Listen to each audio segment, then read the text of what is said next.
बिस्मिल्लाहिर्रहमानिर्रहीम अस्सलाम वालेकुम। उम्रे के वीज़े के हवाले से बड़ी खबरें चल रही हैं कि उम्रे के वीज़े सऊदीया ने बंद कर दिए हैं और जो वीज़ा है वो जितने भी अप्लाई किए जा रहे हैं वो सारे सेंड टू एम्बेसी हो रहे हैं। और उसके अलावा अब जो वीज़ा बहुत जल्दी बंद होने वाला है, उसके बाद वीज़ा कब खुलेगा कुछ भी नहीं पता। इस तरह की खबरें चल रही हैं। वीज़ा के रेट भी बढ़ा दिए बहुत सारे लोगों ने, माशाल्लाह। बहुत सारे लोग ऐसे हैं कि जिन्होंने ऐसी खबरें फैलाई और फैलाने के बाद वीज़ा के रेट बढ़ा दिए और कह रहे कि भाई हम जो है आपको उम्रे का वीज़ा लेकर देंगे, आप हमें जो है 900 रियाल दे दें, 800 रियाल दे दें। भाई अभी भी जो उम्रे का वीज़ा है वो तकरीबन 600 से 600, 650, 700, 720 रियाल तक जो है ना वो उम्रे का वीज़ा भी आपको एक नॉर्मल मिल रहा है। उसके अलावा ट्रांसपोर्टेशन के हिसाब से जो है ना आपके उम्रे के वीज़े के चार्जेस बढ़ जाते हैं, तो वो एक अलग सी बात है। अभी मैं आप लोगों को बताता हूँ कि आखिर मामला क्या है, लोगों ने न्यूज़ क्यों फैलाई है, क्या चल रहा है, क्या नहीं चल रहा है। भाई देखें, उम्रे के जो वीज़े हैं वो अभी भी वैसे ही नॉर्मल तरीके से आ रहे हैं, उसमें कोई ऐसा मसला अभी तक नहीं है। बल्कि कुछ दिनों पहले, बल्कि कुछ महीनों पहले जो बड़े मामलात चले थे कि भाई उम्रे के वीज़े नहीं आ रहे हैं, मसले मसाइल हो गए हैं, अब वो सारे मसाइल हल हो गए और तमाम चीज़ें सिस्टमेटिक हो गई हैं। उसकी सबसे बड़ी मेन वजह यह है कि हमारे ट्रैवल एजेंट्स जितने भी हैं ना, उन्होंने काम करना सीख लिया है नुसुक के साथ, या सऊदीया के सिस्टम को समझ लिया है। अब जो हज पे अभी लोग जाएंगे ना, तो उनके साथ भी अल्हम्दुलिल्लाह ऐसे मामलात नहीं होंगे जैसे कि पिछले साल हुए थे। बहरहाल भाई, अब जिन लोगों ने काम सीख लिया है, ट्रैवल एजेंट्स ने, सब काम कर रहे हैं बेहतर तरीके से और उम्रे के वीज़े जो है ना बड़ी अच्छी तादाद में उतर रहे हैं। उसका मतलब मैं आप लोगों को रेफरेंस क्या दूं, भाई मिलियंस में लोग जो है ना जा रहे हैं उम्रा करने के लिए। पाकिस्तान से, इंडिया से, बांग्लादेश से, पाकिस्तान से बेतहाशा लोग गए अभी जो है ना, पिछले 3-4 महीने गुजरे इसमें उम्रा करने के लिए। इतने लोग गए हैं कि नुसुक पे लोगों को परमिट तक नहीं मिल रहा है। लोग परेशान है कि भाई हमें कोई परमिट मिल जाए, किसी दिन का कोई खाली स्लॉट मिल जाए, वो भी नहीं मिल रहा है। लोग परेशान हो रहे हैं। मुझे लोग मैसेज कर रहे हैं कि आप किसी तरह परमिट लेकर दे दें। भाई वहां पर बड़ी बड़ी सेलिब्रिटीज, फनकार, अदाकार जितने भी जाते हैं ना, आप देखिएगा मस्जिद नबवी के बाहर घूम रहे होते हैं, वो रियाजुल जन्नह तक जा ही नहीं पाते हैं, या अगर जाते भी हैं तो अपने परमिट लेकर जाएंगे और आप लोगों को पता भी नहीं चलेगा कि भाई वो रियाजुल जन्नह कब गए। तो वहां पर जो है ना किसी की सोर्स नहीं चलती है, किसी की कोई मतलब पोजीशन काम नहीं आती है रियाजुल जन्नह जाने के लिए। आपको पास चाहिए ही चाहिए।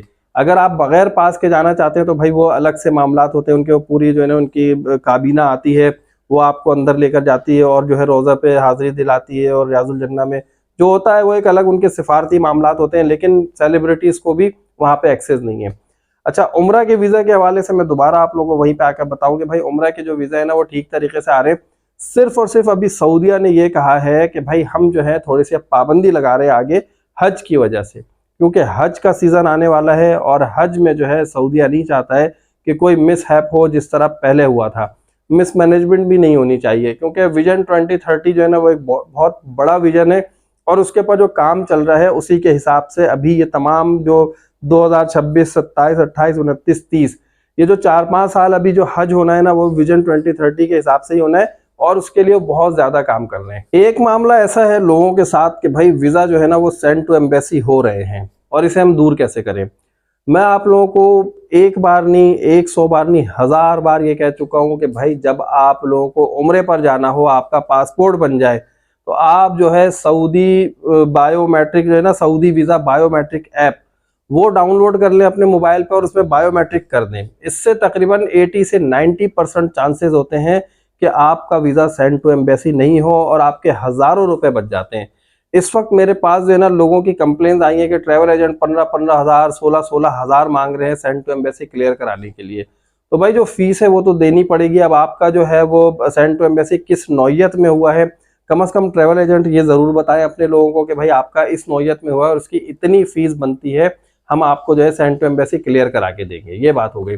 अच्छा, दूसरी बात, ये जो सऊदी वीज़ा बायोमेट्रिक ऐप है, इसको इस्तेमाल करने का तरीक़ेकार मेरे चैनल पे पूरी वीडियो मौजूद है, वहाँ पे आप जाकर देख लीजिएगा और वहाँ से जो है आप तरीक़ेकार समझ के, जैसे ही आपने उम्रे के लिए वीज़ा अप्लाई करना ना, उससे पहले ही आप बायोमेट्रिक करा दें, पहले ही करके छोड़ दें।